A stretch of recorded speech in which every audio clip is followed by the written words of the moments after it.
दोस्तों नमस्कार, मैं उमेश गौतम मध्य प्रदेश समाचार से। आज बात करते हैं मध्य प्रदेश के मुखिया और मध्य प्रदेश में किसानों के गेहूं खरीदी केंद्र की।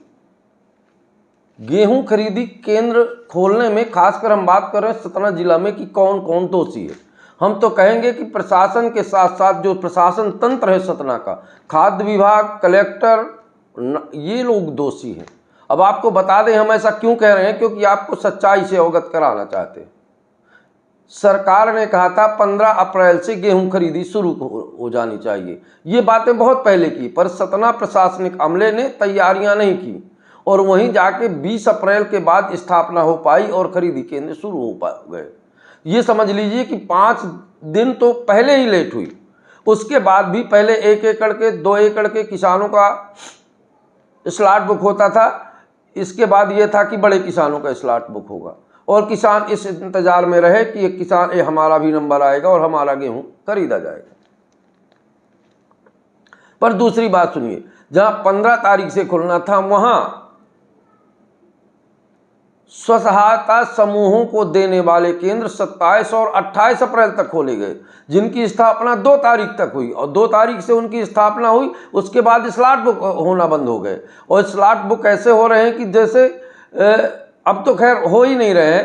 पहले छोटे किसानों के हुए, फिर कुछ बड़े किसानों के हुए। जो बड़े किसान हैं उनके स्लॉट बुक ही नहीं हो पाए और आज की तारीख में बुक ही नहीं हो रहे। तो ये आप समझ लीजिए कि विगत 15 तारीख से 30 तारीख तक तो शासन की व्यवस्था में ही चले गए।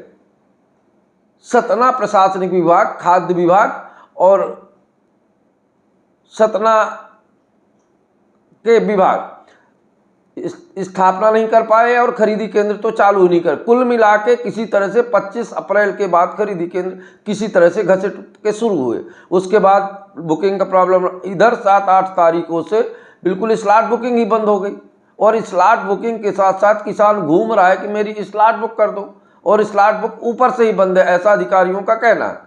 अब दूसरी बात, जबकि हालात ये हैं, उसके बाद फिर किसानों को प्रताड़ित किया गया, ऐसे कि पूरे जिले में बारदाना ही नहीं है और बारदाना ना होने की वजह से 10-10 दिन से किसान 4-4 दिन से अपनी ट्राली लिए खेत में खड़े हैं। आप किसी भी खरीदी केंद्र में जाइए तो ये अव्यवस्थाएं हैं। वहीं तीसरी तरफ समिति प्रबंधकों द्वारा ये पूरी तरह से प्रशासनिक अमला जानता है कि खरीदी और तौल में ज़्यादा तौल ली जा रही है, पर उसके ऊपर भी कोई कार्रवाई सामने नहीं आई। नोटिस का खेल खेल रहे हैं। अब समझना ये है कि ये सारी व्यवस्था को इस तरह चरमराने में दोषी कौन है। खबर तो यहां तक है कि खरीदी केंद्र देने के लिए भी काफ़ी एनर्जी का उपयोग करना पड़ता है और जो जिस टाइम पे जैसी एनर्जी का उपयोग करता गया उसको उस तरह से खरीदी केंद्र मिलते गए।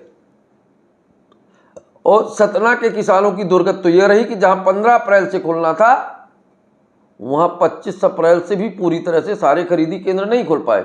यहां तक कि रेउरा फार्म जैसे साइलो 30 तारीख के बाद खुले, स्वसहायता समूहों को जोड़ा गया। अब सवाल ये है कि जो काम 15 अप्रैल से होना था वो 2 मई से हो रहा है, 1 मई से हो रहा है, 30 अप्रैल से हो रहा है। तो ये 1 महीने का काम 15 मई से खरीदी केंद्र बंद हो जाने हैं। 6-7 दिन, ज़्यादातर 1-2 दिन बढ़ा दे तो भी ये हालात है।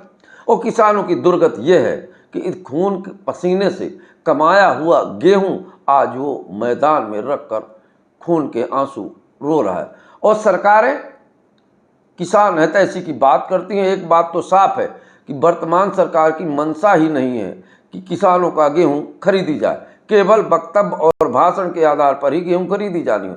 इसी कारण है कि जो बड़े बड़े किसान हैं आज भी स्लॉट के चक्कर में आपको कलेक्ट्रेट में और हर जगह चक्कर लगाते दिखाई देंगे। या यूं कहें कि वर्तमान में अगर किसी का सबसे ज़्यादा शोषण हो रहा है तो वो किसानों का, और किसानों का शोषण होना भी चाहिए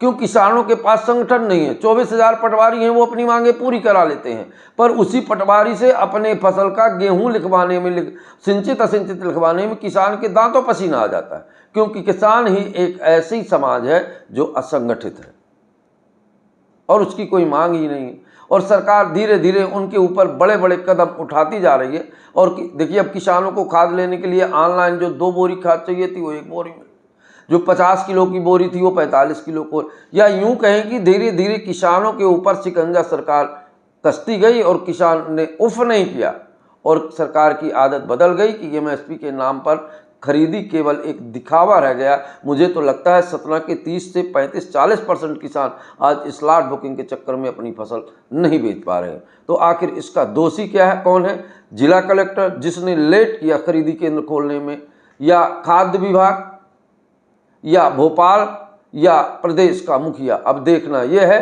कि इस किसानों की दुर्दशा को कैसे कंट्रोल किया जाएगा।